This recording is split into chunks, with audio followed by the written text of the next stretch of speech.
అందరికీ నమస్కారం. నా పేరు Manjushree. Central industrial security force ద్వారా కానిస్టేబుల్ మరియు డ్రైవర్ పంప్ ఆపరేటర్ పోస్టుల భర్తీ కోసం నోటిఫికేషన్ విడుదల చేసింది. వీటికి పురుష అభ్యర్థులు మాత్రమే అప్లై చేసుకోవాలి. వీటితో పాటు నిర్దిష్ట శారీరక ప్రమాణాలు అనేది కలిగి ఉండాలి. మొత్తం పోస్టుల సంఖ్య వచ్చేసి 1124. కానిస్టేబుల్ లేదా డ్రైవర్ పోస్టులు వచ్చేసి 845. డ్రైవర్ పంప్ ఆపరేటర్కు సంబంధించి 279 పోస్టులు అనేవి భర్తీ చేయనున్నారు.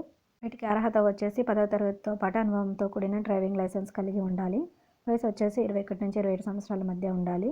దరఖాస్తు ఫీజు వచ్చేసి జనరల్ కేటగిరీ అభ్యర్థులు అయితే ₹100 చెల్లించాలి. రిజర్వ్డ్ కేటగిరీల అభ్యర్థులు అయితే ఎటువంటి ఫీజు చెల్లించనక్కర్లేదు.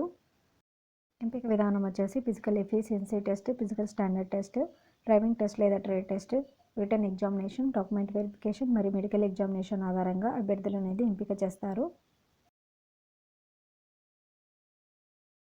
అప్లికేషన్ విధానం అనేది ఆన్లైన్ ద్వారా చేసుకోవాలి. ఆన్లైన్ రిజిస్ట్రేషన్ వచ్చేసి ఫిబ్రవరి 3వ తేదీ నుంచి మార్చి 4వ తేదీ వరకు ఆన్లైన్ ద్వారా రిజిస్ట్రేషన్ చేసుకోవచ్చు. వెబ్సైట్ https://cissfrectt.cisf.government.in/ ఈ నోటిఫికేషన్ గురించి మరింత సమాచారం తెలుసుకోవడానికి భవిష్యత్ కౌన్సిలింగ్ యొక్క హెల్ప్ లైన్ నెంబర్ను సంప్రదించగలరు. ధన్యవాదాలు.